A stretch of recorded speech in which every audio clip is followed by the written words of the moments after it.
出口方面行き上りエスカレーターです。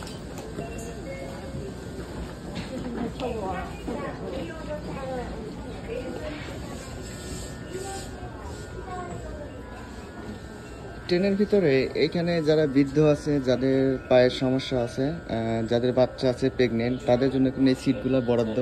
এই যে লাল রঙের যে আবরণগুলো দেখতেছেন, এখানে কিন্তু তারা বসে আর কি। তারা থাকলে আপনি এখানে বসতে পারবেন না, তারা না থাকলে আপনি এখানে বসতে পারবেন। এরকম করে কিন্তু ট্রেনের মধ্যে বিভিন্ন জায়গায় স্পেশাল কিছু সিট রাখা আছে। তো এইগুলা সম্পর্কে জাপানে আছেন যারা অবশ্যই সতর্ক থাকবেন।